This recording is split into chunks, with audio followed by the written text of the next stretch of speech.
you tell me about your audition process for Love in the Time of Corona? It was very, very simple actually. My parents and I had a Zoom call with Joanna, where she essentially pitched us what she's been working on. She talked to us a little bit about what she thought this family's journey would be throughout the 4 episodes. And we just kind of got to know each other. She had seen my parents' work. Obviously, I've done a few short films she had seen, all of that. I thought it was very informal. And then I went home and took a nap and woke up to the news that I had gotten the job. So it was the easiest audition process I have ever had. For sure. So what's it been like working with your real life parents on the show? Was really incredible. I felt really lucky to be able to do it. You know, I grew up on their sets, and that's one of the reasons why I wanted to act myself. So getting to act with them was incredible. They're two people I feel the most comfortable with, so that was very helpful for me. And I don't know, there's something really great about now we have this time capsule of A, my first professional job, but B, just an experience of the three of us acting together in my parents' house. It's incredible. Sophie's a very intense character from what I've seen so far. How do you relate to her? I have my moments of intensity. I don't think I am quite at her level, although I feel like other people would probably speak to that better than I could. Um, but you know, she's a very bold girl who feels everything at a 10. Mhm. And yeah, I have some moments of that for sure. Day 1 or 2 of my period, I am at Sophie totally. Yeah. Absolutely. What did you do for like the character study for your role? Did you do anything in particular to get ready? I went back and looked at a lot of my journals from high school because I felt like that was the time in my life where I was most connected to like that, like totally everything is insane and everything is the most important iteration of what it could be ever. Mhm. Um, and lots of just like rewatching shows and movies where like I watched 10 Things I Hate About You probably a million times and just tried to channel like Cat Stratford as much as I could in the modern era. Did you have a favorite like scene or part that you filmed? I really loved doing the scene where I find out that my boyfriend has broken up with me. That Mhm. was the first scene that we did.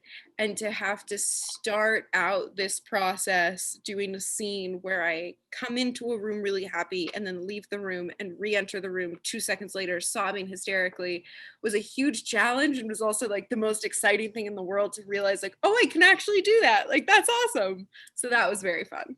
Definitely. And the show's a lot about relationships and how people are dealing with that during the coronavirus. How have your relationships been? Been good. I'd say it's a really interesting time in terms of evaluating your friendships and kind of learning like who are the people who I feel like I'm missing every single day, who are the people that I want to check in on every day, who are the people who are checking in on me.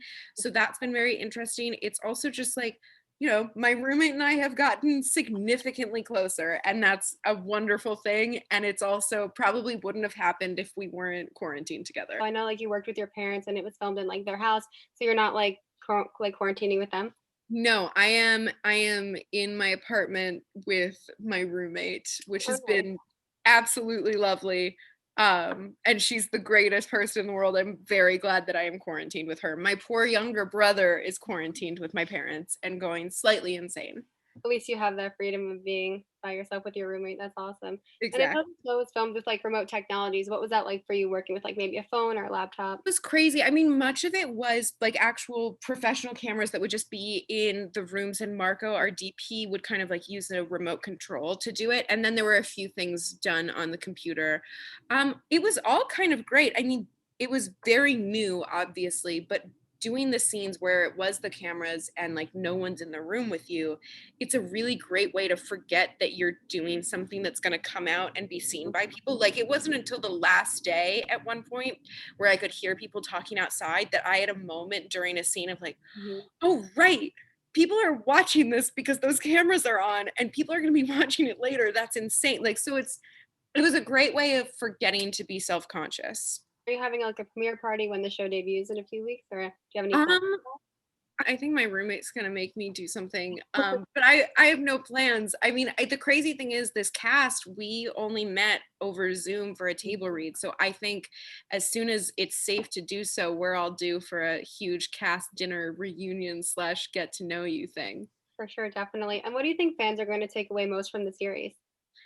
I mean, I hope that what they take away most is the importance of human connection in whatever way we can find it these days, and the importance of strengthening the relationships we have. Where can fans find you on social media and stay connected with you?